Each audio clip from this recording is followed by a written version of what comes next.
Buried. Yeah. Yeah, I replaced it. Oh. All right, so it looks like we're live. So, hi everyone. Everyone wave. Woo! All right, super excited today to be discussing The Wall of Storms by Ken Liu. Charmaine, will you hold up your beautiful edition? Let's see it. There she is. Look at that. Oh man, I've got the nice library reflective cover on there, so love that. But yes, I'm super excited to be discussing The Wall of Storms. It is a very spoiler-heavy book, and so this will be a spoiler-filled discussion. I may just have us go ahead and do like some non-spoiler overall thoughts at the very beginning, just your general feelings about the book, and then we'll jump into the full-on spoilers. But before we do that, let's go ahead and introduce ourselves. We'll go ahead and do me, and then Pete, Charmaine, and then Kyle. So just introduce yourselves and tell us a bit about where you post content, and we'll go from there. So I'm Ian. Obviously, you're watching this on my channel. I'm Ian from Ian the Reader. I read a lot of different stuff, primarily fantasy and like mystery thrillers, but I also dabble in science fiction and literary fiction, all that jazz. And I post here and on Instagram. You can follow me on both. And yeah, I'm just super excited to be talking about this awesome book. So Pete, go ahead. Hello, I am Pete. I run the Ponderings of Pete. I talk about fantasy, sci-fi, a bunch of other stuff, and I super love this series, and I'm glad that I joined for this read along just randomly. Love it when the TBR is just thrown out of whack. Love it. Yep. Awesome. Charmaine. Hello, my name is Charmaine. I allegedly post content on Instagram. Remains to be seen. I've been proven, but my Instagram handle is Traveling Through Books. I read across genres, but mostly sci-fi and fantasy, some historical fiction in there. But yeah. Heck yeah. Awesome. And Kyle.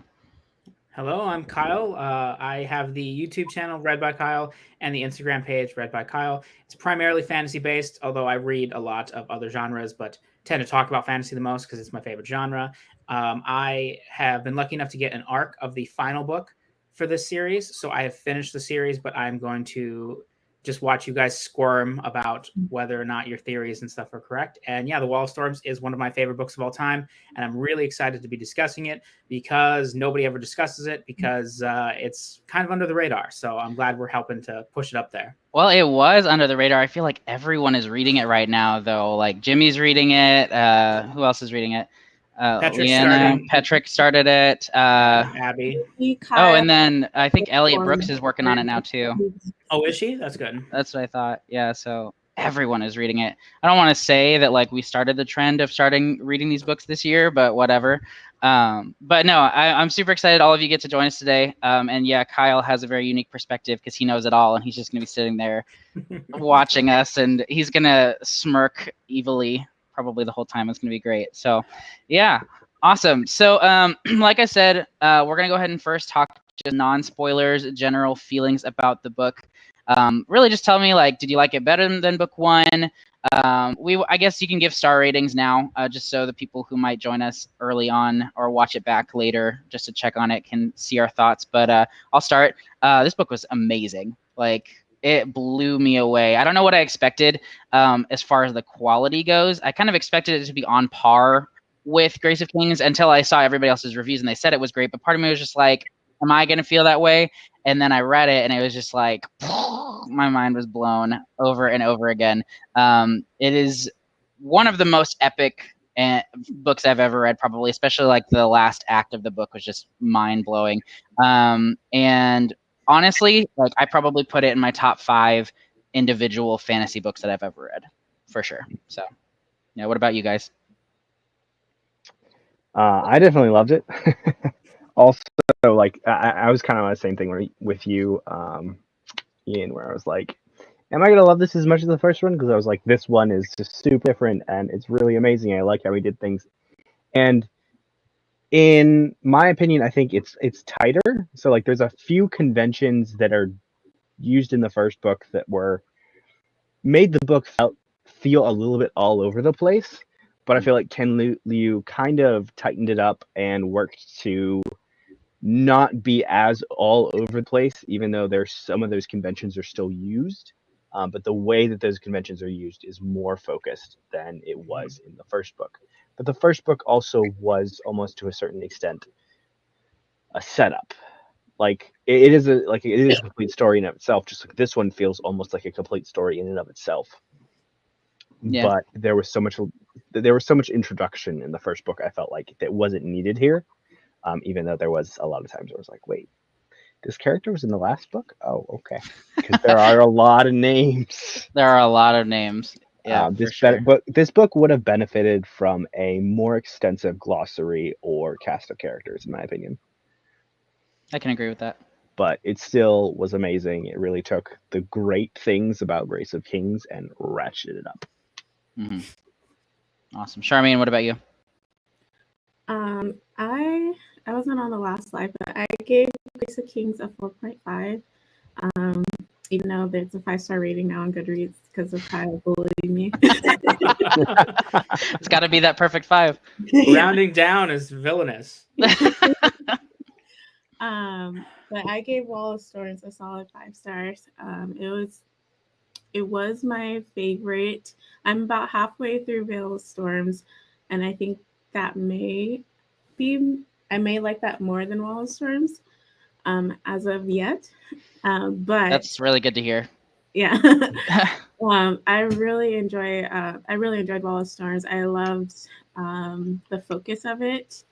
I loved the female character representation. I love the politics, and we got more science, more engineering. Loved that. Not going to be for everyone, but I loved it. Mm-hmm. And yeah, I have a theory on why it feels more focused than Grace of Kings, but I'll wait to elaborate on that. Perfect. And Kyle, what about you for Wall of Storms? So I first read Grace of Kings in 2016 or something, Oof. and I almost DNF'd it like 3 times. I just was hating it because of all of the jumping around in the first half, and then once I got to the second half, I was like, this might have been one of the best books I've ever read. Like it just really sat with me. And then I was like, I'm not even going to touch the sequel because the rest of them aren't out yet, or it was going to be the 3rd book is not out yet. And then I don't want it to worsen my opinion of the Grace of Kings. And then, now that the rest of the book's coming out, I was like, okay, I'll continue. And so I had really low expectations of Wall of Storms, even though the rating is higher. And it just like blew me away. I think it took everything that Grace of Kings did and elevated it. And it really was the litmus test for this being a series, because Grace of Kings feels very mythological and very much like a telling of a nation and kind of like a backdrop. And it really works as like a standalone. But then Wall of Storms really justifies why this is a series, and you can tell what Ken is trying to do with all of this. And I just love the themes of it so much. I mean, there's so many things that we can talk about later, but it's just like how so many of the things that we glorify aren't really what makes a nation thrive. Like the focus on the engineers, the focus on just like the teacher-student relationship, and like how education and politics work and all of this kind of stuff, I just think is so fascinating. And the way that he explores it all just blew my mind. And I remember like reading through the last 200 pages, just absolutely floored. And so I gave this a 9.5 out of 10 because I used a 10-point rating, and I docked 0.5 for a thing that we can talk about later. But it's still one of my favorite books. Like I just couldn't get over that one thing. But otherwise, I just think this book is nearly flawless, and I'm so happy that I read it. Yeah. I'm so curious what that thing is. Oh, I know what the thing is, because I had the issue too, but I allowed myself to overlook it because it can be explained away. But in the same way that it's just a plot tool that Liu uses as an excuse in some ways, but I'm okay with it. All right, so we've got Anitha on the chat. She's dropping off because she hasn't read the books, but thank you for stopping in. And Nico's here, and he said, I don't know if y'all saw it, but he said, believe it or not, I rated it 4 stars despite all my complaining. Yeah, Nico is our resident skeptic when it comes to Liu, so he's been complaining about it on Discord. He's been sitting here weighing the fish the whole time for our comments.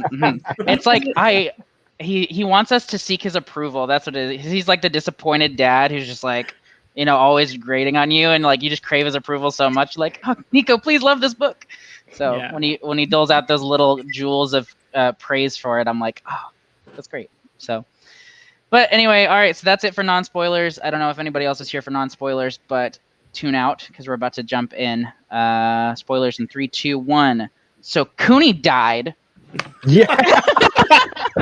What? I just thought I'd throw out like a really big spoiler right at the beginning to just throw it out there. Just ruin everybody's day. Well, I do I want to start mean- with that though, because I don't know who all tuned in for the last live show, but I predicted that Cooney would die in this book. Not at all what I expected, but I was right. So Yes. go me. That's like the one thing You I was were right right, about. yeah. That was it. Thank you, Nico. Yes, I just thought I'd throw it out there. I warned you. So spoilers are here. Okay, so yeah, so let's go ahead and start off with one of my questions. So first, I just had from the start of the story, I was reminded of the idea that history is written by the victors. How do you feel like Mata Zindu's presence still lingers in the second book? That's a great question. I think it's interesting because in every other historical instance, I think if Cooney had not been in charge type of deal, like somebody like Cooney, Mata Zindu would have been erased from history. He would have been written off as a bogeyman. But it's interesting that, you know, despite him, like he stuck around because of Cooney's love for him. Like the history was still written by the victors, but it was written by a beneficent, respectful victor more That's than true. anything. I mean, and you still kind of see it a little bit. Like the story starts off with that tavern scene where somebody's telling a story about Mata Zindu, and there's already like all this tension and stuff, and people having different opinions of like what actually happened and things like that. But I do agree with you there, Pete, that Cooney's respect for Mata Zindu really still continues to permeate throughout the story, and I loved the way that this is way later in the book, but Kyle, is it Jin or Gin? I say Jin. I'm Okay. pretty sure I heard Ken say Jin, but I could have just made that up. I think it's Jin. Okay, so later on in the story when Jin is having all those conflicting issues of like, oh, does she want to help them out or not? And then she ends up receiving the sword that was Mata Zindu's, the way that... Hold on just a second. Bye, Nico. Feel better. Bye, Nico. Bye, Nico. But yeah, just the way that is what convinces her in the end to join forces again with Dara. It was just really fascinating the way that was the turning point for her. So, yeah, what about Kyle and Charmaine? What do you guys think of Mata Zindu's lingering presence in the book? I think it was done really interestingly because Mata Zindu is based on Jiang Yu, who is a real person. And the general conflict in the first book is something that actually happened.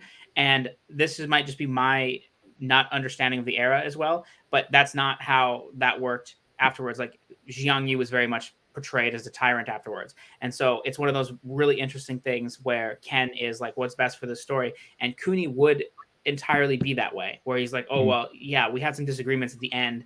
You know, Mata kind of went off the deep end, but he was my brother and he was one of the greatest people we've ever had. And I want people to respect that. And, you know, leading from the top that way, I think really changed the perspective.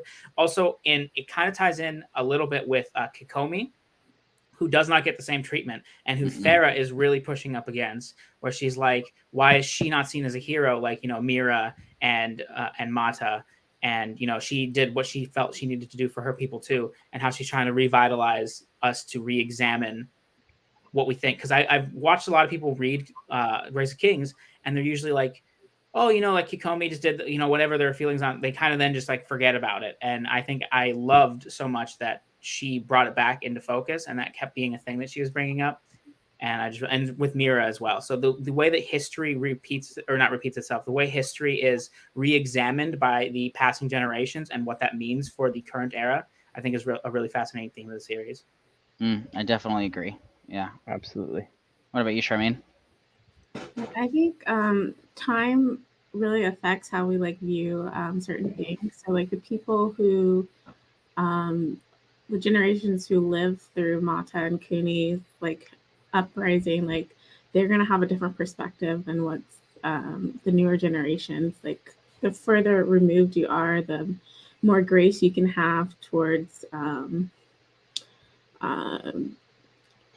horrific acts to get power, because you know rebellions aren't pretty, but after the fact we paint them as like this grand victory, but we forget like the sacrifice, the lives lost. There's definitely a cost to war, and so I think you're going to get different perspectives between generations, as well as different perspectives between the different areas of Dara. So like the areas that Mata kind of liberated may view him as more of a hero, as opposed to when Cooney took the Ma Petere's, I forget the name of the city, but like the capital. Was it Pan? I think so. Yeah. Yes. But when Cooney took that and he had grace on the people, but then when he left and let Mata come in and they're like pillaging and murdering and raping, like they're gonna have a different perspective on Mata versus Cooney versus the other side of Dara. Mm. I can definitely agree with that, and you kind of start to see it already, like even because there's not a huge time gap between book 1 and 2. I thought that there was, but there wasn't. And like the ending of book 1, like the victory that Cooney gets, it's bitter. Like it's not like this glorious, like yes, we finally ended this long war. It is bitter the way that everything goes down. But you can already kind of see that fading away into like tales of glory that are being told in a tavern and things like that, and it's just. Yeah, I agree. As time, moves on, people's perspectives on things soften and change. So, definitely agree with that. So I really liked also kind of transitioning. Zomi's character is introduced like right at the beginning, and that's like really what for me makes me think that her character, Thera as well, but like Zomi, I feel like is really the central character of book 2. Like not only do we get her right at the beginning, but we get her backstory and all of that, and she just has this huge arc. Even like to the very end, like the final, battle between Yin and Daff and what's his face Tenryo. I think it's Tenryo. Yeah. She's there, even though she's not the one who. Well, actually, she is. I mean, she's not the one like fighting him, but she's the cause of their victory in that scene. I feel like she really is like the most central character to the story. What did you guys think of? I mean, just her backstory as well as just like her introduction into the story. I was a little bit of a Nico to begin with on this. I thought the opening with like the tavern and everything was really good, and then we went to a backstory, and I was just like out immediately. I was just like, oh my god, this is boring. And then she grew up a little bit, and then she met Luan, and I like Luan, so I was like, okay, this is a little better. And then it was like a bunch of them learning classics, and I was like, oh, I don't care. But some way along the way, I ended up really caring, and I was like, oh, Zomi is like the best character in this series, and I absolutely loved her in this book. I would agree that she is the main character, and like Thera's probably second. And just to take a character who isn't in the first book in this really big book full of lots of political machinations and like characters we have to follow and all these different sides, and to start with her whole backstory and then make us care about her. Like, I think she's most people's favorite character, and it's because she's such a fascinating, complex character who goes through so much like progress throughout the story. Like she grows so much, and her journey throughout this book and also through the next books, I think is just spectacular. I think she's a extremely well-written character. I definitely agree. Yeah. Well, I was kind of in the same boat in that like when her backstory started, I was just like, all right, what the heck is going on? It was definitely like a moment where it stood out, like the whole thing with her being struck by lightning and all that. It was like, what is going on? And I knew she was going to be important, but then it just goes on for such a long time that you're kind of like, all right. But I mentioned this in the chat on Discord. I love, really her relationship with Luan.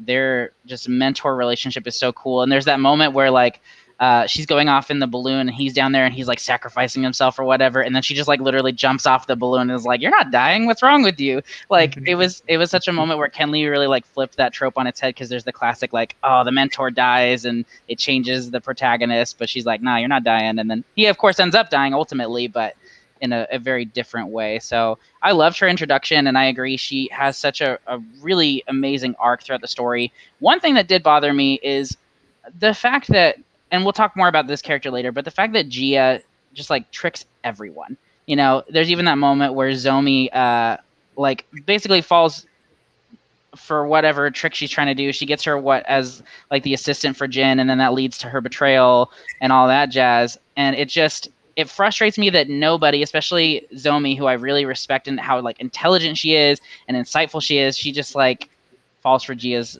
tricks right away. I'm like, oh. I'm actually gonna rebuff you right there for that. I thought that made perfect sense because she is just from some random village. She only knows Luan, and she's just idealistic. She doesn't have any idea how these people operate. Gia is, I mean, we're in Gia's head, so we know how crazy she is. But like, you're not going to assume right off the bat that she's not going to, like, so I could see, I actually had way more issues with Kogo not getting on her wavelength. Like, I was like, dude, stop this. Or like even Rin, like Rin is kind of not presented as like as schemy, and he's kind of more earnest. But even him, I was like, dude, just do you not see what she's doing here? Oh yeah, like her whole like make threats that you have to then tamper down. You know what I'm saying? Oh my gosh, she was a piece of work in this book. yeah. But yeah, I can agree with that. I'm kind of opposite with Zomi. I liked her better. I liked her story in the first half of the book, and then I kind of started losing interest in the second half. I loved her background and her whole journey through the examinations. Like, I found that really fascinating. To me, in the second half is where Thera kind of stole the show for me. But then again, I lean towards like the political side, and like I think Thera is not just smart, but she's also like has a stronger social intelligence, and like she understands people, and I think that's what like drew me to her more than Zomi, because I think that's kind of where Zomi's downfall is, where she doesn't really understand like the social structures as much, which kind of plays into her background being from like a small fisher town. But I really liked her in the Zomi in the first half of the book. I can definitely agree with that. And I will say the moment that made me fall in love with Zomi as a character was in the first half of the book. Just the moment where she's after the examination and like they're talking to her and she just stands up to Cooney and says like, your way of viewing this is wrong. And like the fact that she comes up to the Emperor and is just like, you're wrong for this and that and this and that. I was like, what a hero. Like it just blew me away that she jumped in. That was the moment where I was like, this character is legit, you know, like she is for real. And so I definitely agree. Like her backstory was long and it lost me at some points, but some of her biggest character moments were in the first half because she really like, she deserves to be where she is and she fights for it. And that's something that I truly respect. And then the second half is her living in that and her experiences in it, but her journey really is the first half of the book. So I can definitely. You see her stronger. She's more in her element in the first half. In the second half, you kind of see her trying to get her footing in this new environment. And like you can see her kind of struggle a bit until like towards the end. Which begs the question, what's going to happen with her character in book 3? Because she's staying behind when Thera is going across onto the other side of the Wall of Storm. So I'm very interested to see what happens with her in book 3 for sure. And Charmaine and Kyle, you know a little bit more because Charmaine, you've started book 3, and Kyle, you've of course finished the series. But her character is one that I am very eager because, especially the situation that Dara is in at the end, where, and we'll again get more into Gia later because I have so much to say about that character. But the fact that she truly does, in a lot of ways, have like unchecked power. I think that Zomi's presence is necessary. You know, someone there to kind of be like on Thera's team, because Thera now being separated, it really worries me what's going to happen in Dara now that really, I mean, Gia is it, you know, because we all know that her little emperor son is nothing, you know, so go ahead. I think Thera is kind of like Gia's counterpoint. So like to have them separated, definitely there's an interesting element of what is going to happen. Like now I'm at the point, like at the end of the series, there can only be one. It's oh, don't say that, or neither. Yeah. What is it, Timru? Is he gonna come back and have his son on the throne? You know, I actually have a lot of thoughts on you know, because the series is called the Dandelion Dynasty, and so part of me wonders, like, is this the story of the whole dynasty? Is the story going to end with the downfall? You know, because ultimately, like right now, and I mentioned this in the last portion of the discussion on that, I'm wondering if ultimately Gia is the main antagonist of this story, where she is now at the head of the Dara Empire, and she's not good. You know, like she does what she has to for the better of the kingdom or whatever, but she's ruthless, and ultimately she's power hungry, you know, because she was not going to rest until she was the one she doesn't trust anybody else with the throne, is what it is. Mm-hmm. Yeah. And that is a really dangerous place to be in, you know, because at least Cooney, he always maintained that sense of humility. But then you also have to ask, like, was Cooney like the right leader? You know, because he's gone now, and it's now moving on to other people while Gia continues to prosper. And so, I mean, there's just so much to be said about the state of Dara at the end of book 2. Mm-hmm. So, and we'll definitely get into that in a little bit. So what do you guys think of Luan in this story? Because I know at the end of book 1 in the discussion we had, we were all kind of worried because Luan was kind of like this voice in Cooney's ear, like kind of telling him what to do. And so we were all just a little bit concerned. But I think he really takes on a bit of a different role in this book. So what did you guys think of Luan's story in this book? I really liked just him. Honestly, him just teaching Zomi was great. And kind of showcasing him as like I may not be I have great ideas, but like I don't want to be weighed down by anything. I don't want to feel the pressure of being in a formal leadership position. And I kind of was like, dude, that's great. I really love that. Please, can I come with you? That'd be great. I mean, like I would totally be like one of the people that followed him everywhere if I could, if I was like in this world.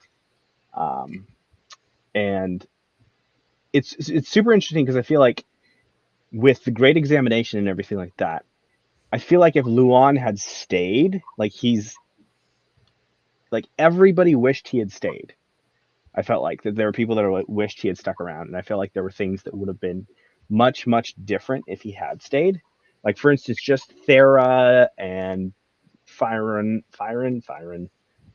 and Timun's, like the royal education, I think, would have been given over to him if he had like stuck around.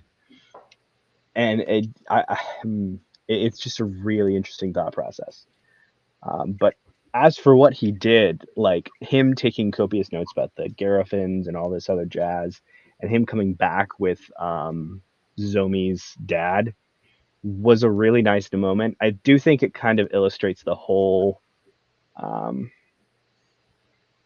over-reliance of convenience almost in this series to a certain extent. That's the thing. Yeah. But like at the same time, unlike books like, say, Terry Goodkind with his Sword of Truth series, where the only rule is that Richard is the exception to every rule, he actually like built something around this entire story with the gods that actually like say, hey, yeah, there is convenience that happens in this story, and there's a reason. It's the gods being the gods. And I really like how he basically realized that he was over relying on convenience and decided to like actually bake that into the story, or to some, he may not have done it consciously, but he came up with a satisfying explanation to a certain extent of the crazy convenience that happens. I mean, I can definitely agree with that. And like, I think, Kyle, that's the thing that really like took off the point for you, right? The convenient aspect of like Zomi's dad, and it was just one too far. And so, like you said, he does have the gods, but a lot of the times when the gods do something, they kind of have that backdrop of a thing where they're like, ah, ha, ha, you did that. So most of the time is acknowledged within the story that they are helping. And definitely Lutho is the turtle, right? Lutho. Yeah. Lutho is definitely championing Luan. So I feel like a lot of it, like Luan surviving to get to the Wall of Storms, that makes sense to me. And like even like saving Oga, like that makes sense to me. Those kind of things I can see. And this isn't a spoiler at all, but like in the last book, there's a moment that is like literally the most convenient thing of all time. And it didn't bother me because it was so clearly like a god was like, so then I'm like, okay, like this is just a god interfering. But because like they just literally survived. The moment that really did it for me is that they not meeting each other, not getting back. It's that they all held on and then just like died together to live right until Zomi sees them, and then they both die that same day. I was like, absolutely not. This is ridiculous. This defies all. Like I can't. And you know they always do that in like movies and stuff where like a person's like dying, and then they're like, tell my father that the code to the password is 743, and then they die. But it was just like magnified by like 100, and I'm like, dude, I can't pretend this doesn't bother me as much. Because it's not just one of them dying; it's they both just barely held on to life long enough to see Zomi and then die when they had no idea where Zomi was really gonna be. Like, yeah. And there was nothing saying that like that battle would go that way, and then like even like a bunch of the ships like explode, right? Like they have those like flame, like they kill a bunch of people, and it just happens to be that they don't accidentally kill. That would be really, really tragic if they just found their dead bodies. I wouldn't have liked that either, but you know. Yeah. I just read right on past that. I'm like, okay. And sometimes you can. That one just didn't do it for me. The thing that helps me, like, if you just look at the general idea that Ken Liu is using, where it's like, what if we wrote this fantasy story and the gods were in it, but they don't just take this like overarching, like, oh, the gods or whatever, but they have active roles in the story? Like, what would that look like if I treated the gods like actual characters and they impacted the story? And so when I look at these crazy things that are happening, I'm like, I'm just looking at it as like one of the main characters just did something that impacted the story, and they just happen to have the ability of the gods to do these crazy things. Like, it shouldn't be any other way. You know, if the gods are going to have this direct hands-on of an impact on the story, then there should be these crazy conveniences and things like that. I will agree. I wish, because the only explanation is that the gods orchestrated it, that they would be back. And it had to happen because Luan was the one who brought Tizomi, like, the knowledge of the Wall of Storms and like, oh, the code or whatever it was that would help her figure out that the Wall of Storms wasn't going to be open long enough for those people to get through and everything. It was essential that he survived to get back to Zomi. It's just, why was her dad there? And like, it just the whole thing. Yeah. I don't mind that her dad was there. I just think, like, just live 2 weeks, man. Have a few conversations. Like, it was just such a teasing thing too. It's like, oh, she's gone. It's like, how can I traumatize Zomi the most? Let's let everybody she cares about die. The reason why I think it's not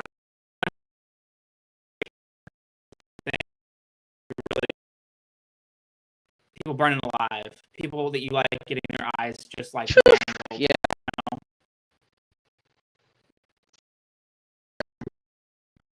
Convenient where you have like the favorite moment was lightning, the lightning rod and all that jazz, and, like the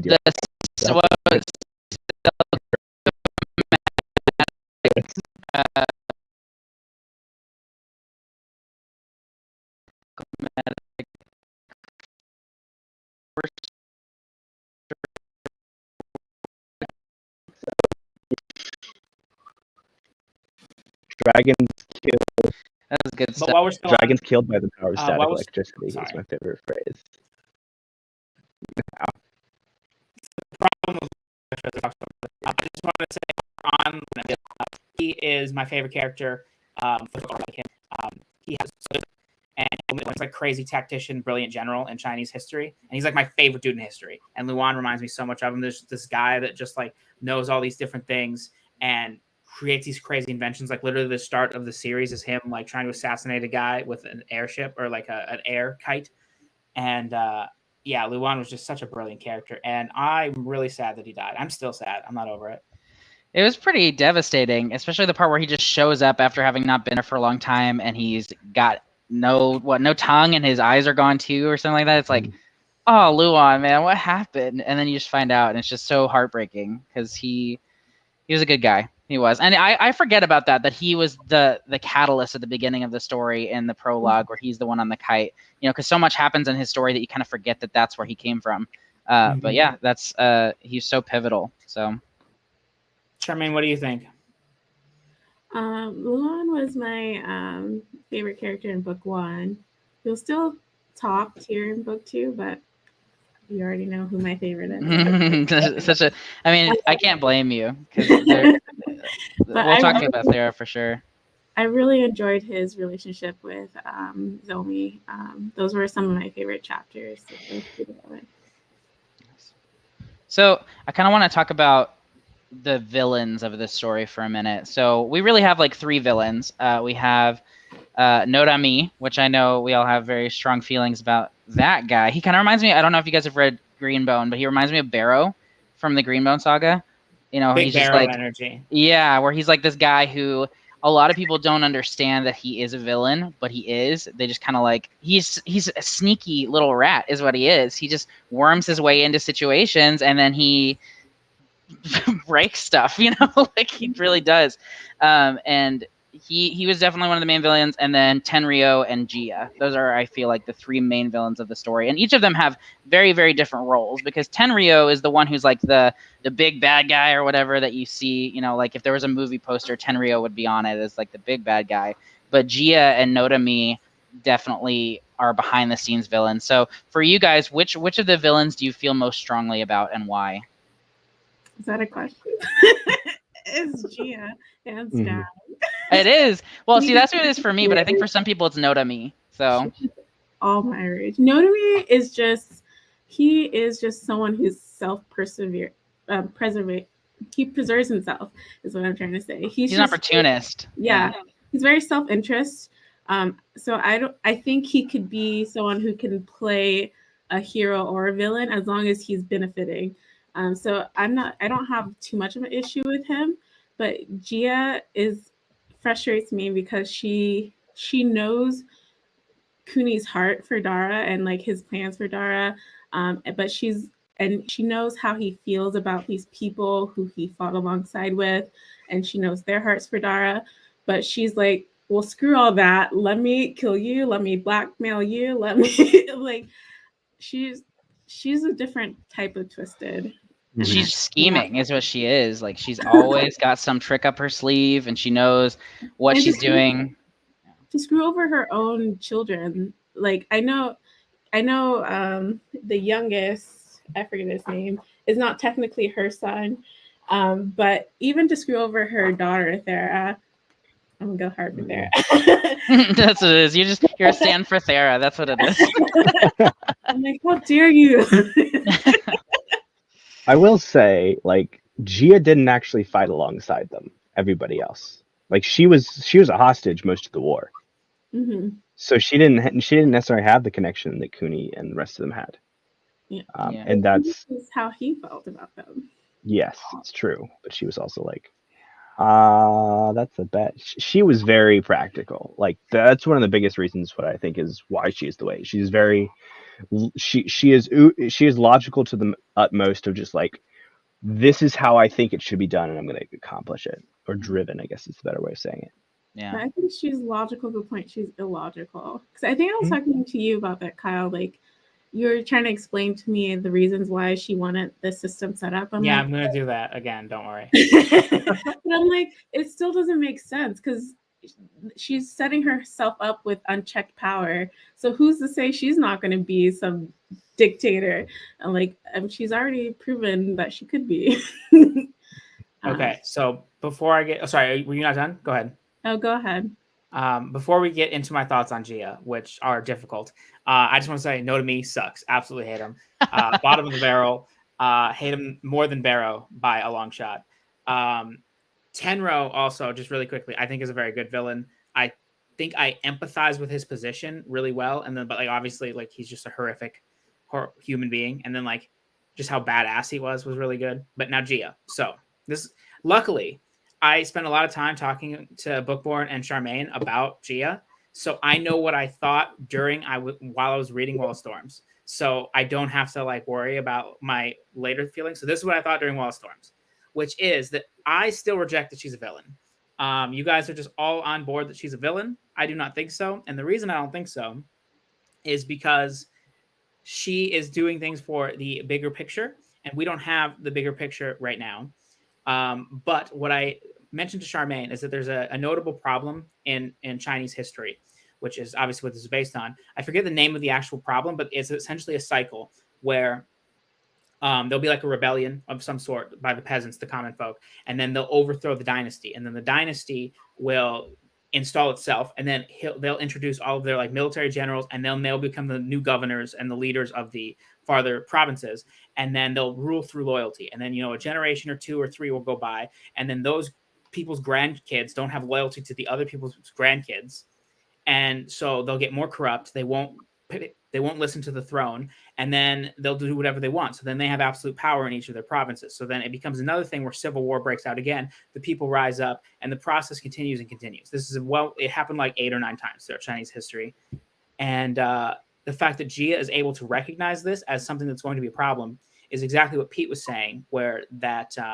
she wasn't there while they were all building these bonds. And she is clearly a traumatized person. She was on the ground as a prisoner while everybody else was fighting the war. And she saw how this affected the common folk. And so for her to not it's easy for Kuni to say, well, of course, Thekakimu is not going to betray me. Of course, Pumayimu is not going to betray me. He was there in the trenches with me. And then, but G is worried about, well, what about Pumayimu's grandson? Like, can you guarantee me his grandson is not going to rebel? And so she's trying to kind of cut out all these people early while she's still around to control it. And I think that is very admirable. But she also caused Rin Kata to kill himself, and I hate her forever because of that. She will never come back from that. And yeah, she's just a complicated character. You know, I was gonna say, it's true. Because I can understand her motivations. You know, she's just willing to do anything and everything to protect the power that her family holds. But yeah, what happened with Rin is unforgivable. And on top of that, I also just can't stand everything that happened with her and Jin or whatever. Like the betrayal there, the setup, the way just everything that happened, the way that she frames her for this, she's going to be executed for it. And then she goes and asks her for help anyway, but isn't able to actually apologize and isn't able to she never humbled herself even for a moment. Like she did because she asked for help, but she still was not ever willing to admit that she had done her any wrong. And I didn't necessarily expect her to say anything to the people or whatever, you know, like Jin had wanted her to do. But at the same time, there was just no regret to the damage she did to her, you know?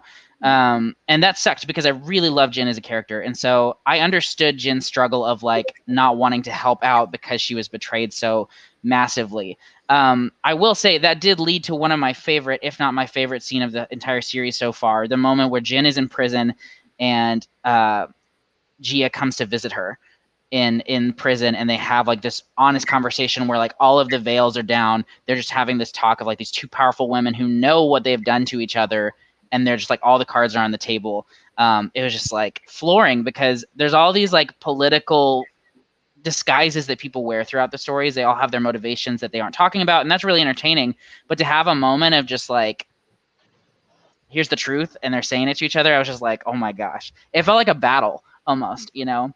And that leads, you know, and Gia's whole thing of bringing the cups of tea and there's only one cup or whatever. It's oh my God, you know, she has these tools and devices that she uses against people. And even up to the very end, because she had a moment of redemption where she, you know, you see that she's willing to sacrifice herself when she's going to set the fire to the throne and she's going to stay on it and everything and all that jazz at the end of the story. Part of me wanted her to do it and I'm be all right, see ya, you know, that's the end of you. Cool. But at the same time, I respected her. And then she does all that crap to Rasana at the end of the book. And I'm just oh my gosh, you villain. That's what it was. That was a moment I understood, and I think Rasana sort of understood, but there was that moment of self-preservation where Rasana, I thought she got out. I thought she was free. When she was yeah, I'll go take, or whatever, she says she's going to go and, you know, die, but then she's about to run away. I was yeah, get out of there. And then freaking Gia saw that coming too, and she's just there ready to kill her anyway. I'm you are a villain. I think Gia's main downfall is that she's just super unwilling to trust other people. She will not let them in. Because her concern about Rasana is a very valid one. People will pit them against each other and make political factions. That is exactly what would have happened. But there's a different way where she could have went to Rasana and been hey, I'm really worried about this happening. Can we make sure that our alliance is ironclad for the good of the nation? But she's unwilling to do that. It never even occurs to her that might be the way to handle the situation. It's just straight murder. So yeah, I agree. Straight murder. I don't trust her because she is domineered and ruled by her own fear. And you can't lead from a place of fear. When you do that, she proves it. She's willing to sacrifice anyone and anything for her safety and her perceived safety of Dara, and it makes anyone disposable. And that's scary. Yeah, it's definitely a scary situation. She's becoming almost like a dictator in some ways, you know, where anyone and anything that has a varying opinion from her or stands, and it could stand any threat, even if they aren't an actual threat, but could stand a threat, they got to go. And so it's a scary thing to see for sure. I know we're gonna do like predictions, but while we're on Gia specifically, do you guys have any predictions of what her plan is? Like, she's doing some plans. What do you think? So- What do you think your goal is? I have thoughts. So the way that she's going, I don't think this is her plan. I think this is how it's going to end up, and that is democracy. So it's interesting because Gia's concept of what stability looks like seems very centralized, but it's less centralized than I think we actually perceive it as, because she puts a lot more power into scholars, traveling scholars, and such like that. More faith in individuals that can be easily replaced. Specifically, the replaceability is where I'm going for with this. Is that lends itself to a more democratic system in the end, a democratic republic type of deal, because it just, the more replaceable everybody is, the more everybody is easily able to have a voice because they can take a position pretty easily and da da da. So my overall prediction for the entire series is eventually we're going to see some semblance of democracy, maybe even communism if they go another completely different way and he actually wants to go completely with Chinese history, but in compressing it. But your comments about the scholars brought back a memory. I think when I was reading that part where Gia was asking Jin for help to save Timuriel, or Timu. I think I messaged you in book board about this. I'm like, how come she didn't ask her scholars to help save her son? That's shady. She doesn't need warriors anymore. Why don't you ask your politicians to go save your son? I think that whole part was good though, because it up to that point, I don't think that in her grand scheme of things, Gia had made many mistakes. You know, like she had done a lot of things that were ultimately leading into the plan that she had, but the whole thing that happened with Jin was not part of Gia's plan. You know, to have to ask for help, it was a very revealing moment for her. You know. Yeah. And the other thing I want to say, I don't think Davis Tran said that both Notomi and Gia are ruthless opportunists.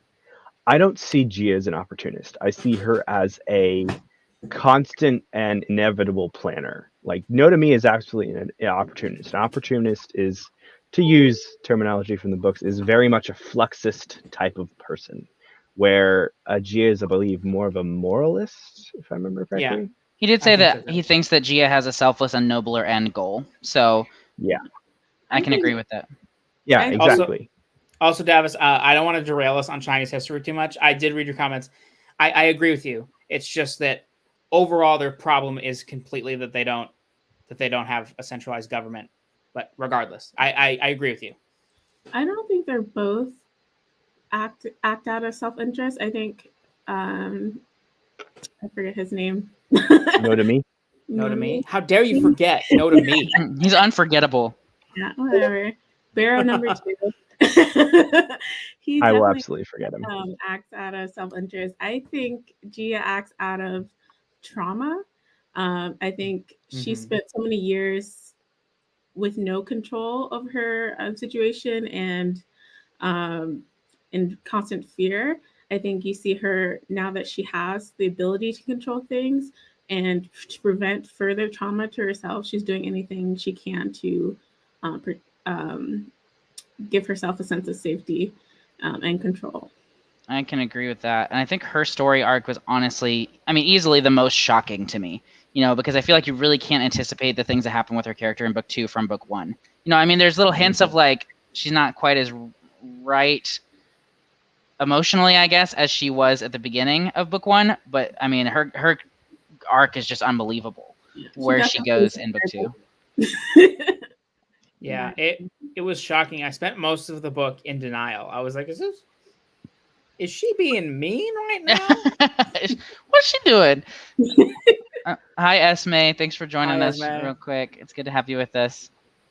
But yeah, so enough about Gia for now, I guess. I'm curious, though, as we're still kind of talking about the villains and things, which death impacted you the most? Was it Ren's or was it Cooney's? Who was it?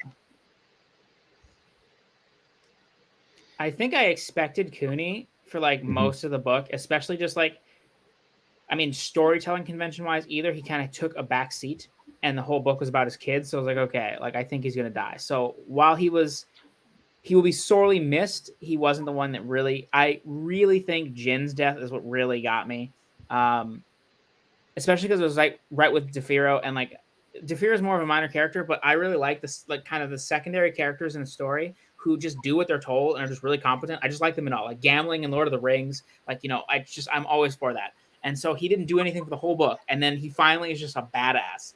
Yeah. And so the two of them together really, really got me. I and agree. Then, of course, Luan.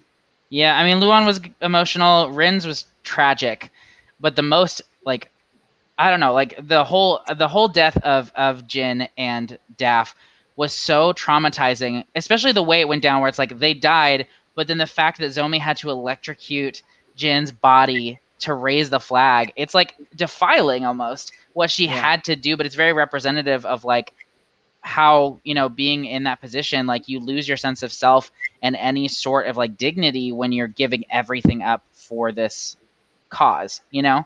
Mm-hmm. And so that was just very traumatic when like she has to electrocute Jin's body and raise the flag. I was like, oh my God, that's powerful. So what about you, Pete and Charmaine? Which deaths had the greatest impact on you?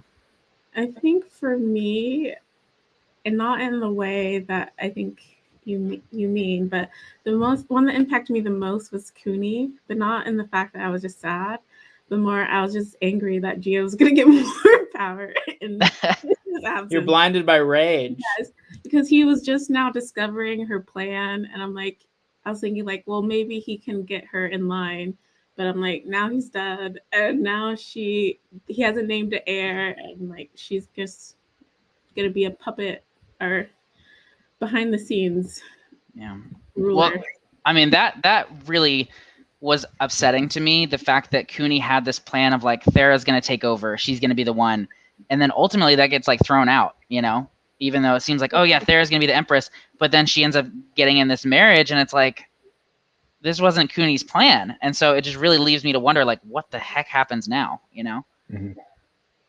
What about you, Pete? I don't know. No, you don't know, Kyle? Okay. I think it definitely was Jin. Like that whole scene was super impactful, and the electrocuting the body was like, whoa! I know this is a big no. What's going on? What are you doing? But I think with Cooney's death specifically, Cooney's death I expected like from page one. I was like, so we're talking about the kids a lot. What's that about? He's gonna die. He's totally gonna die. I think I really wanted him, like this book really showcases Cooney's weakness, in that when he starts listening to too many people around him, he stops talking to them. He stops having one-on-one conversations, and that's where really Cooney's strength was just sitting down with people and being like, hey, look, me to you. Let's talk it out. Like with Mata, like that was the whole thing that could have solved a lot of things as well. As like if he had sat down and talked to Mata, everything would have been fine. But he really ended up not sitting down because there were all these things. There was the veil in front of his face throughout this entire book. Yeah. And that's why his death was really sad, was because he never got to take off the veil and solve problems like he really could. That's a brilliant thought, Pete. I agree entirely. I want this to happen. You're talking about the comment? Yes. Yeah. Because I want a Thera and Gia showdown. That's what I want. I mean, that would be a huge emotional story as well. The mother-daughter, finale. I mean, I feel like Thera is being set up as, especially like there's a quote at the end of the book where she talks about rebellion and how she is, I can't remember what it is. It's I think I think Kyle, you quoted it in your review.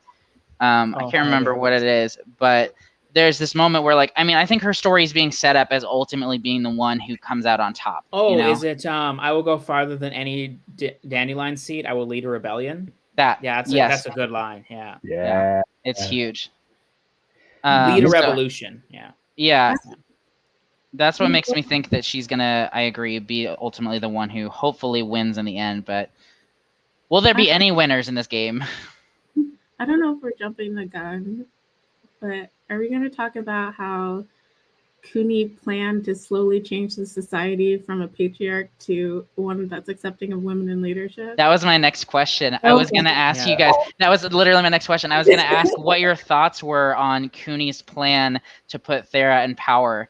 Oh my gosh. When it was revealed, it made my heart soar because like you see Thera struggling because she just wants so much, but she's like, I'm not allowed to do it, you know, and that's why she envies Zomi so much, is because she's like, you're doing it, you know? And then to see that Cooney the whole time was planning for her to take over, I was like, yes, this is it. Yes. Oh man. And Cooney would be the one too, because even in like Grace of Kings, when I think it's Rosanna that says something, but I forget what character is like, why don't you like recruit the women? Like the women can help you. And he's like, you're damn right they can. And then, you know, they become like the Air Force and stuff. And I feel like that was like a really revolutionary moment for Cooney. And so of course he would be the one to be like, you know what, like Timu's not really the guy. Thyro's not really the guy. Thera's the woman. And like to even recognize that he can't just impose his will on that, because I think a weaker person would have. They would have just been like, this is what I'm saying. You guys can deal with it.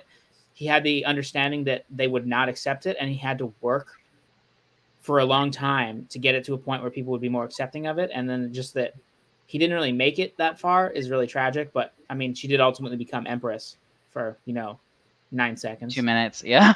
But I mean, and in some ways, I mean, Gia is still really in power. So it could be argued. I mean, at this point, it's a woman's game in a lot of ways. They're the power people in this. And I'm curious to see how Thera's husband is going to be active in the story. I'm curious, but I mean, really, it's Thera's story. So yeah, Charmaine, what do you think of it? Tell us more about your thoughts. There's a quote I really liked from Grace of Kings, and it was like after one of their battles, and like the men were like mocking each other and using like gendered form mocking, and like Cooney just goes off and he's like, while we stand here mocking each other like two gangs of schoolboys, who has farmed our lands and kept us fed, who has sewn our tunics and made our arrows, who has carried up the siege stones and carried down the wounded. Have you forgotten how the women of Zudi fought alongside you in this rebellion? By custom, we wield the sword and wear the armor. But who among you does not know a mother, sister, daughter, friend who exceeds you in courage and fortitude?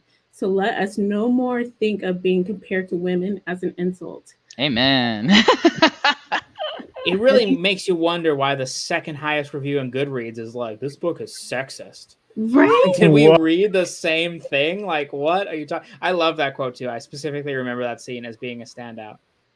Is that on Grace of Kings? Yeah. Like, so Petrix is the new highest, but before Petrix, the highest review was like, I DNF'd because the women in this book are terrible. This book is sexist, and it's like tagged as sexist book or whatever, and it just makes me sad. They're not. I have thoughts about that person. This is and their own sexism. Trust. Ooh. What I wanted to mention earlier and about like why this book seems more focused, because I really think, and I think Ken Liu brought this up in your interview with him in Bookborn, but like this is really like the main character really here is Dara and like the society, and you really kind of you're just following like the formation and the molding of this civilization. And like in the beginning, you may feel like, even though I didn't feel like this, but I can understand how people can see or how people can interpret it as like being sexist. But it's really just you're viewing Dara in its highest patriarchal form. And you kind of see those shackles being lifted and changed throughout the storytelling. And I think Wall of Storm seems more focused and feels like more feminist is because the society is changing. There's a character arc to Dara, and like it's more, the nation is more developed and like stabilized in Wall of Storms, which is why I think it feels more focused, because like Dara really is a character in and of itself. I love that. I absolutely agree. And I want to talk about this comment real quick, where it's talking. It says at the end where it says maybe Gia is the true Dandelion hero. it brings to mind for me near the beginning of The Grace of Kings when Gia and Cooney have just gotten married, and he like takes this job because it pays money or whatever. I think it's like an administrator or something. I can't remember what the title was, and he doesn't like it. He's like, I don't know why I'm doing this, and Gia's like, utilize the space you're in, like make relationships, build connections, because it's gonna lead to more. And he's like, oh, okay. If that hadn't happened, he wouldn't have been in the position that he ends up in. And so ultimately, like, yeah, Gia is the catalyst that changes Cooney, because at the beginning of book one, Cooney is just like a squanderer. You know, he very much just kind of lives for pleasure. He doesn't have a lot of motivations, and he goes through so much ultimately because of Gia, not because of like his love for her, but because of how smart she is and how much she like guides him. And so I agree. I mean, ultimately the Dynasty, that's why she really is like the most complex character in the whole series, because yeah, she does some really villainous stuff, but at the same time, no good would ever have come of Cooney if not for Gia, in my opinion. And so yeah, but Pete, I want to hear your thoughts a little bit more on the matriarchy of sorts. Tell us about your thoughts. Okay. So I think the character with the conversion from the patriarchy, not necessarily to a matriarchy, just to a society that values both, values the leadership of whoever happens to be in leadership. I think it's fascinating. So I'm kind of really mad at that Goodreads review right now, because it's just like, I don't think... I've been watching a bunch of Bookborn's videos, specifically since she did the one about gender swapping characters, and then I was going back and reading some other ones on strong female characters. And Gia's strength is there in Grace of Kings. Like, it's irritating that like you like it's there. And the issue is not that she's not prominent. The issue is that people don't perceive the things that she does as strength. Like, honestly, that's the complete freaking problem with our societies. Our perception of strength is completely male focused. And so when we get strong female characters, it's just like, oh, let's slap all the toxic characters of a male character on a female character, and she's strong now. It's like, no, stop, chill. That's stupid. Yeah, 100%. They're still bad characters. That's why I despise Captain Marvel. So, like,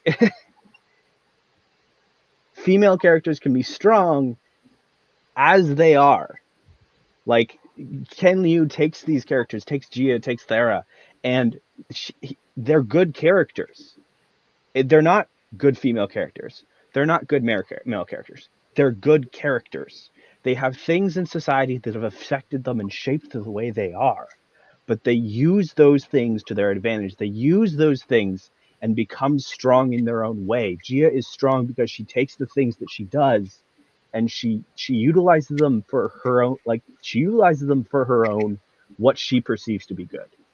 Cooney is a great character because he utilizes his strengths and he pushes them to change a nation. Gia's doing the exact same thing. She's taking her strengths and changing a nation. And that's why it's so great. They're just... I definitely agree. Yeah, so, that's actually something that I said in my review for, I'm pretty sure, Wall Storms, which I just feel about the whole series in general, which is that Ken Liu writes great characters. And like, it reminds me of like when George R. R. Martin is asked, like, how do you write such great female characters? And he's like, well, I mean, women are people. Like, it shouldn't be, it's not that what difficult. Do you mean? Like, you know, like, and that's how I feel. Like, I mean, his characters are so strong. Like the female characters, like Thera would lose any battle. She's not Brienne of Tarth. She sucks at fighting, and she is a great, strong character. You know, Zomi was hit by lightning. She can barely stand, but she uses her mind.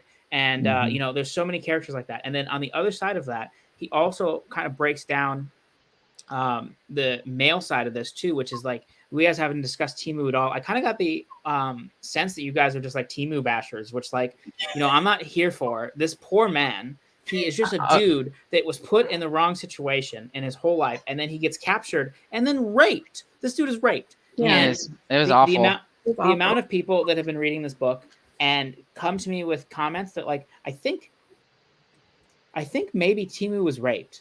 It's like, no. What do you mean? He was drugged. Actually was. But just the fact that people don't recognize it immediately as rape is such a powerful thing, because it's not something we see very often.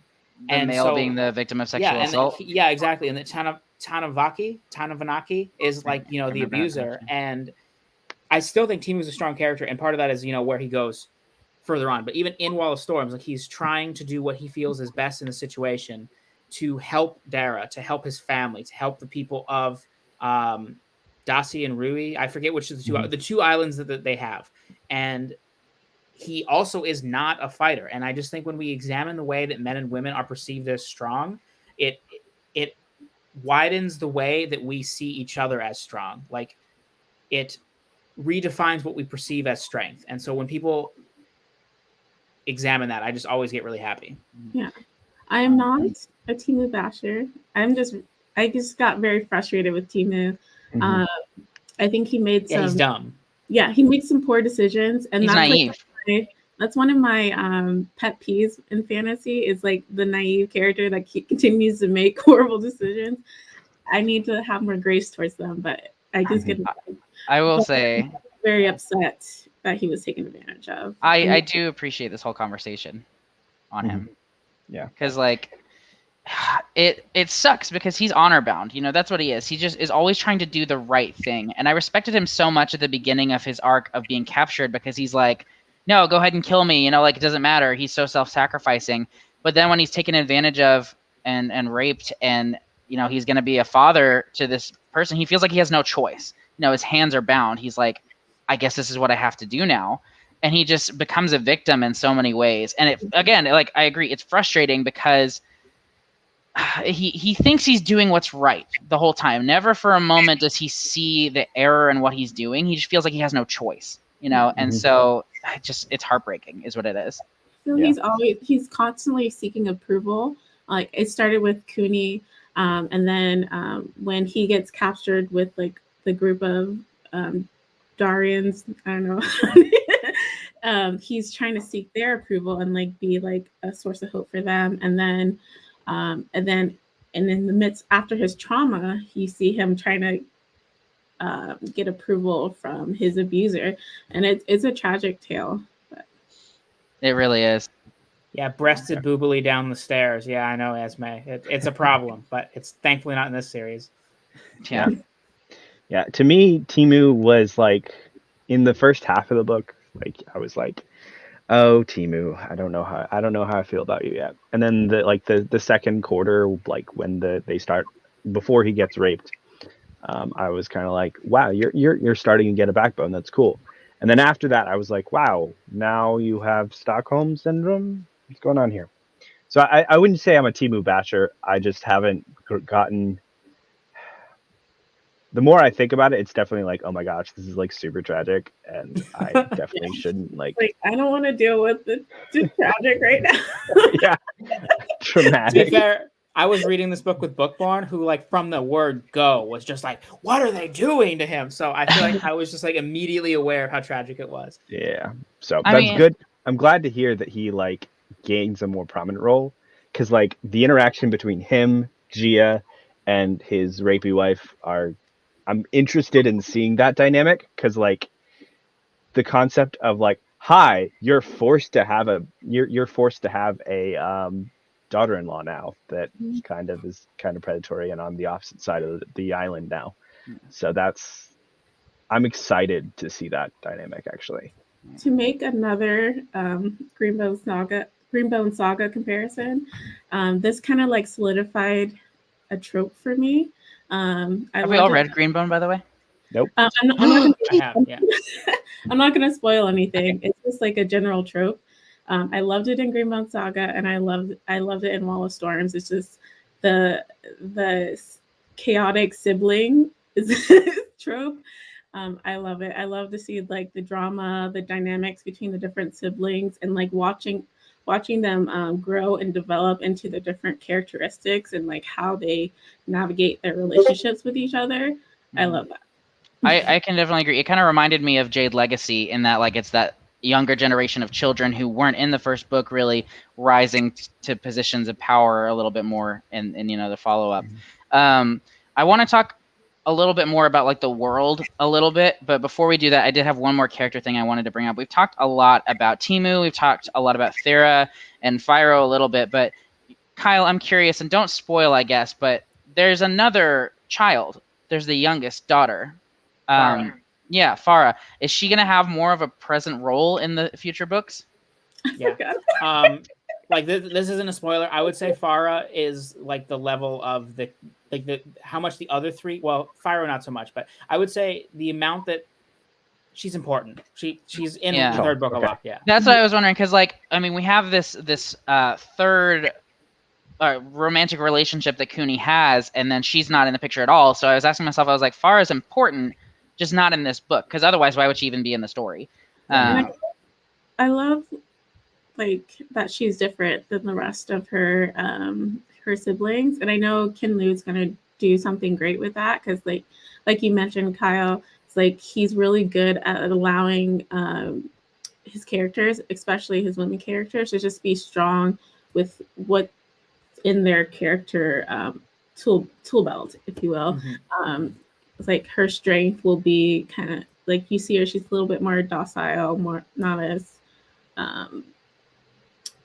aggressive, I guess, as you would say.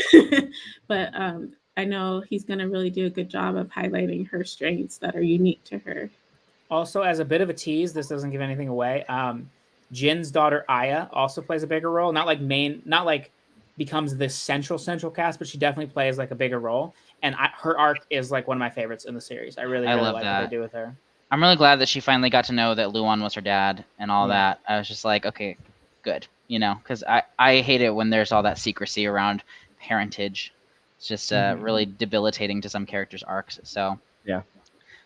So I know we'll get into some more character things a little bit, but I did really want to spend some time talking about the world, because I mean the world of this story just expands so much in ways I didn't see coming. Like all the stuff with the world beyond the Wall of Storms was so cool, and just the whole Wall of Storms in general. And I also want to talk about the Garanoffen a bit, because I mean coolest dragons ever in my opinion, just because I love that it's not just like it's a dragon, here you go. It's like no, this is a Ken Liu dragon where it's going to be explained. Yeah, a cow dragon, and we're going to tell you how the fire works, and it's going to be awesome. Like just the science behind it. Normally, I'm not crazy always about like the scientific explanations for things in books. Sometimes I am, sometimes I'm not.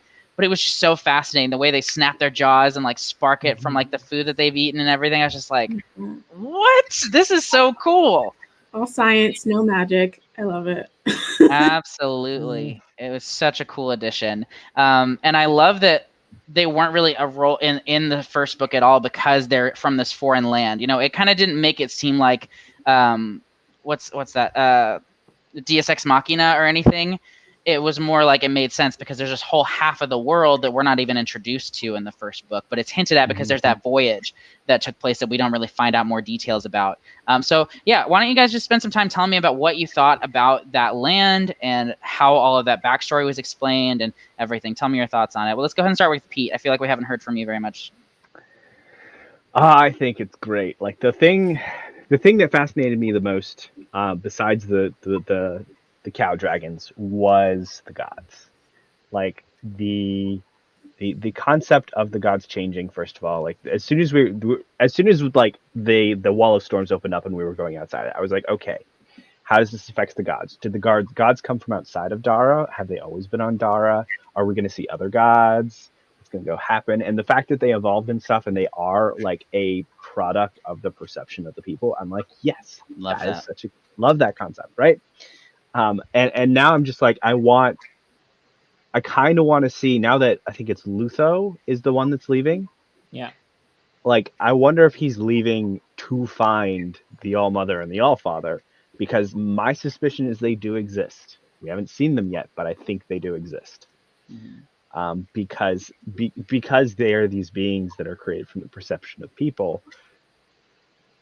There might be an entire another set of gods out there that affects the grasslands. Well, I agree with all that, and I love the way that, like, how you said, like, how they impact the gods, because the whole story, you get this picture of the gods impacting the people. But in this, it's kind of revealed that, like, the way that the people worship the gods and perceive the gods impacts the gods as well. It's a little bit more of a two-way relationship in that way. And so I thought that was a really interesting aspect to introduce. Felt a lot like Percy Jackson in a good way. Oh, the whole Roman gods and I can see both Yeah. of those comparisons for sure. But I will agree, Pete. That was my first thought because there's like the Roman versions of the gods and the Greek versions of the gods in Percy Jackson. Mhm. I can see that. So yeah, Charmaine, what about you? What did you think of the world beyond the Wall of Storms? It's definitely interesting. I I don't know why, like when it revealed like there's a wall of storms, I'm like, for some reason I'm like, oh, that explains the title. I'm like, I don't know why it like went over my head. I'm like, Well, it didn't. The title didn't seem so obvious until that point was revealed in the narrative. I'm like, I oh, think you would have gotten a lot of points for guessing it was a literal wall of storms. right. I thought it was metaphorical. well, it's both. It's both. Yeah, exactly. Because yeah. there's this quote, and I wrote it down because I wanted to bring it up later, but it now seems like a good time. It's the quote is, "A young dynasty must pass through a wall of storms before the first succession, no less treacherous than the mythical walls in your ancient tomes. If we succeed, this empire must last as long as the seven states. If we fail, my feat will be no different than that of Mapidere." See, I was expecting the metaphor. I'm like, oh yeah, this is just a metaphor. But then he hit me with the literal as well. I'm like, wait, that's kind of cool. But I was kind of curious as because we get like that story about in Zomi's backstory about like the expedition. And it's like, well, where is that going? Because because then they disappear and you don't hear anything about it. So like to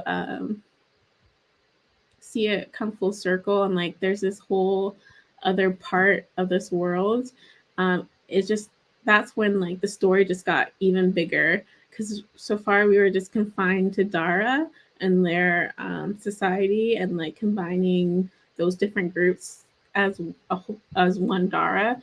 And then Ken introduces a whole another set of people. I think it makes sense because we still have like more story in the series. So I think I could see it getting repetitive if we just solely stuck with Dara, maybe. So I think it does add a more interesting element. And I always love exploring themes of like colonialization and Yes. I always think it's interesting. I'm like, oh, we're gonna dive into some heavy themes, Yes. like when they first meet the Tenryo, and like they're like, oh, they're savages. Oh I'm my like, gosh, I loved you're an this. idiot. I'm like, you're an idiot. I'm like, and it's what we do as a society. We see people who are different than us, don't have the same technology as us, and we assume they're dumb. And like, no, this man is a genius, a strategic genius, and you're an idiot. I loved that so much because you get their perspective on it where it's like, oh, they're these savages, but then they're just like, yeah, we can fool these idiots into thinking we're savages and then destroy them. Sure. And I loved as the Ruthos or Ruthie, right? His fate and his whole interactions with them, like the fact that he's just so dumb about it all and so naive, and you're just like, dude, you're gonna die. This is not good. You're about to eat it. It's like watching Oh the man. war films, like, don't go in the shed. Yeah, exactly. That's what it was. It's like you're gonna tell them your plan now. All right, that's gonna end well. Yeah, for sure. Kyle, what about you? Tell us your thoughts. I thought when they like showed up, it just opened up the world so much. Like the Grinifins are incredible. Like you continue to learn more about them, and I just love them. They're so good, and I like that it's kind of a realistic take on dragons. Regarding the Scrublands, which I still did you guys get a name for the other land? I It's don't just think I remember it. I think it's just the I think Scrublands. I don't remember it, and I've read the whole series, so I think it's there is a. I mean, we have the names of the nations. Let me yeah, the see nations if within we it. have the Yeah, map, and I don't know if we have. We um, probably should have the map in the sec. I have the third one out, and I don't know. Should I let the map in? Yeah, it probably isn't in the second book because that'd be spoilers. But Yeah. yeah. No. The map of that land was actually in the second book for me. Oh, was it? But it's Ukiyu and Gande. Oh yeah, Ukiganda. Okay, yeah, I did know that. I was thinking that was a nation, but regardless, I think their Technically they're cultures both nations. Yeah, their culture is really fascinating. I hate them. Like I mean, like there's like they're presented as villains, and it's interesting because later on, obviously, even in this book, but later on, you kind of get some perspectives of like why they feel like they need to do this. Like with Tenro even saying like, you know, I want to provide a better life for my people, but they're doing it in like the worst ways. Like, I mean, I don't think anybody's on board with genocide and everything. Gia. Yeah. maybe they'll team up. Maybe that's what happens. Oh my gosh. Genocide. But no, who? I don't know. I think especially this didn't bother me too much, like because I like the political stuff. But even like talking to Nico, for instance, like a lot of people feel like the series really kicks into like high gear when the Lyuku show up, and their culture and the way they each perceive each other is so fascinating. I just really enjoy the interactions between them. I never think that I'm going to feel anything for the Lyuku, and then sometimes I do in certain situations. And I think Tenro is such a fascinating villain, like how he just like united all of his people, and then he killed his Grinafin. Oh, that was sad. Oh my god. That was sad. Oh my gosh! But the whole thing where he was supposed to die, and his whole outsmarting them by like the way he survives being trampled and set on fire, it was just like so incredible. It was crazy. It was wild. Like I love that. And then his friend like goes to pull back and he just kills him right there. Like man, that's when you really start to see like how intelligent and ruthless he is. Like it was crazy. Also, Esme, there is a time jump in between book 2 and 3. How big is it? 7 or 8 years. I don't know. It's like near the end of the peace treaty, but not at the end of it. Okay, makes sense. I think another thing that go ahead. Wait, Charmaine, go ahead. I was gonna say I love how you get to see like as through their battles with the Lyuku, just how like intelligent they are, just because, and like you make these assumptions just because they don't have like metal weapons or like their own ships. They have like borrowed ships from Dara, and you just assume like they're just not as technically advanced, but you like realize it's not that they're not technically advanced. It's they're working with a different set of resources, and they utilize those resources in still an intelligent way. It's just they don't look like yours. So I actually, it's more of a question really that I was like, do I want to do my explanation first or a second? Do the question first. The question is, who do you think is going to change more, the Lyuku that are on Dara now, or the people of Dara? Because this is a theme that I have from Malazan. Yeah, you can't answer this, Kyle. But the themes, there was a theme in 2 or 3 books of Malazan of who changes more, the invaders or the invaded. And it's ever since I read that, and just kind of like how there were specific societies that were literally shaped around, you're gonna invade us, and then we're gonna change you. We're gonna let you invade us, and you know we're actually gonna be the winners on top of it. And anyways, what do you guys think about that?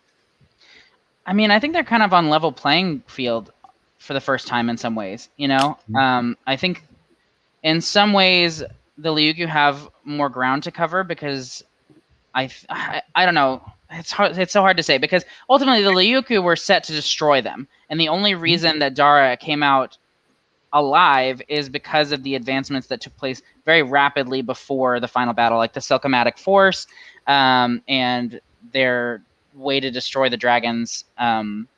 Just all of that, like I don't know. It's a tough call. I have very few predictions on how things are going to progress for each of them at this point because Liu just always throws me off. You know, I mean he can really do anything. So go ahead.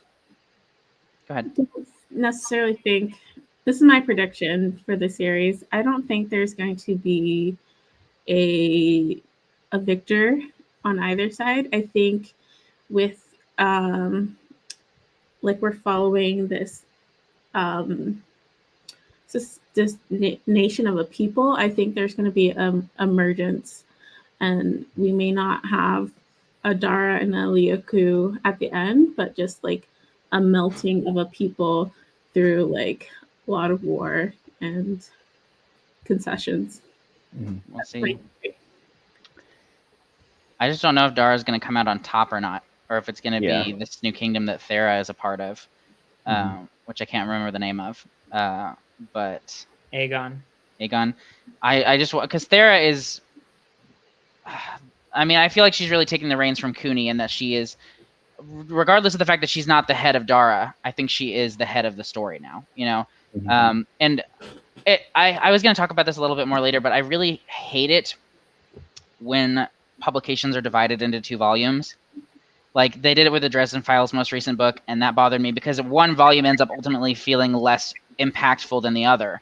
And so I'm glad that I'm reading this at a time when the 4th book is about to come out, and that they didn't separate the publications too far, because in the 1st book I was very curious to see where the 2nd book would go, because we had so much ground left to cover. But the fact that book 3 and 4 ultimately are the same story means that we're entering the end game in a lot of ways, you know, because this is it. It's 1 volume. And so with Thera going off on this journey, I feel like ultimately she's the one who's going to be the focus, I guess. I don't know. We'll see. I mean, there's so many focuses, but, you know.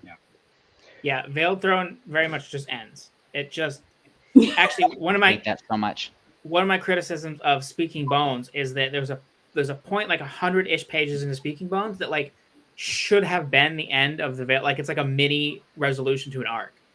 And I was like, Ken, my dude, my guy, this is the end of the Veiled Throne. Put it there. Just put it there and maybe move some other stuff. But he was just straight up no, I just cut it down the middle. Yeah. And I was man. If this many pages on this side, this many pages on this side. I hate it when they do that. So I'm probably going to hold off on reading the Veiled Throne for a couple weeks. That way I can just jump right in as soon as Speaking Bones is out. And it's part of the way why, much to Kyle's dismay, I paused halfway through the Veiled Throne, because there is kind of and I think you see this in Grace of Kings and Wall of Storms too, but there's usually a mid-book shift where it kind of shifts positions, and I'm this seems like a good place to stop until the 4th book is closed. I respect that. This has been kind of publicized a little bit by people. Do you guys know what the second half of Veiled Throne is dealing with? No. I know Charmaine does. I don't. Okay, then I won't say anything. Okay, yeah, don't say anything. There is very much a shift. There's a first half and a second half that focuses on different things. But the second half is divisive. About. And the second half of the Veiled Throne is the reason that the Veiled Throne is my least favorite of the 4. But now that I've finished the series, I will give all 3 of you and anybody watching this the advice that it might seem like it's out of nowhere, but it does end up being very important to the end. I don't know how he would have told the story in a different way. So it does feel literally Jimmy and I were talking about this the other day. He struggled with the same section of the book. Because he gave it a 3.5. I just saw that. Yeah, and it was because of the second half. And it does feel like it's out of nowhere, but I do think now that I've read the whole series, I think it could have been trimmed, but I think it was brilliant. So I think that's consistent with Ken Liu. He throws stuff out there and it just doesn't seem relevant now, but I know it's going to be relevant later. Yeah, the cow stomachs. That was the moment where he almost lost my trust in Wall of Storms. I was like, why are we following Gia going to find out about how cow stomachs works? And I was like, this cannot be a necessary use of time. And then it was, and I was like, oh, brilliant. Yeah, no, we had that advice from you of hi guys, you're gonna talk about some cow stomachs. I'm like, oh, dope. I definitely agree. Well, I want to start wrapping up, so because we've already been on here for an hour and a half. So come on, 2 more hours. Let's go. Right, for sure. Really, I just want to ask. I want to lead into predictions, but before we do that, I just want to ask any thoughts you guys had on the actual climax of the story. Kyle and I talked about this before, but the end battle is what finally made me say, dear God, this has to be adapted. Just the airships, the Garanoffen, the final battle with the electrocution of the bodies, all of it was just epic in a way. Very cinematic. It's very cinematic, absolutely. So, do you guys have any quick thoughts on the ending of the climax? It has to be animated. Yeah, I'd love that. You can't CGI exploding dragons. I mean, you can. I don't think that I would care one way or the other. So I always want the most amount of people to come to the thing, and I want it live action is just my preference. If it was animated, I think it would be brilliant, but I think much less people would watch it, and it would just look so cool in live action. Pete, don't be a negative Nancy about this. I don't know. Do the same style as Arcane, which was stop saying that. Everybody needs to stop saying it. Arcane looked beautiful, it did, but not everything is going to be Arcane. But I'd see an anime adaptation as a good thing as well. I'd watch that. I think it'd be really good. So Well, predictions. What kind of predictions do you guys have? Democracy. Democracy. A merging of a people, two peoples. There you go. Kyle, I what kind of think there will be predictions do you have? books. I think there will be books. Those books will have characters. Those characters will have some flaws and some victories. Actually, what I predict is pain. That's what I predict. Pain. All three of you are going to feel pain. Yeah. Also, then Davis, I think they are, for better or worse, separate books. I mean, they have to be. That's the decision they made when they published them separately. It can't be helped. Like, even if you think about it, A Song of Ice and Fire is one story. That's one book, Yeah. but it's 5 books. You have to be able to. So I agree. Like, it has a lower rating because it's half a book, but that's what the publisher decided to do. So yeah. Hate it, but whatever. My full prediction is that Gia dies a bloody death. She probably will. She probably will. I think she's gonna die alone. Oh, that's dark, but probably true. Yeah. I'm ready for a Therazomi reunion, and I'm curious to see how they change, and how their relationship will look. They have to have some sort of reunion, but I'm just curious to see how their dynamic changes. I predict they're not going to get a reunion At all? Like, ever see each other? Surely they will. Nope. No reunion. That's what I'm predicting. I also predict the Grinifin is going to ecologically destroy parts of Dara, because I think they're unsustainable on Dara. Well, they've got that plant now that's starting to grow. So, but that's we'll literally see. just the pregnant plant. That's actually almost an issue, because Grinifins, like the scrublands, are the way they are. Faces. Like, they are the way they are because of the Grinifin. Yeah. Like, the Grinifin need massive amounts of grass. And Dara can't. Dara is either going to have to limit the population of Grinifin, or they're going to have to give over large swaths of land to a growing.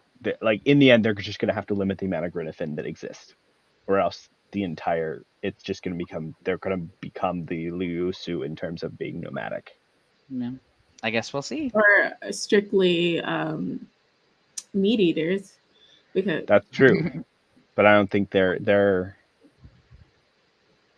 may not also have the animal population to support that, because they have some vast swaths of farmland. Well, Ian, what are your predictions?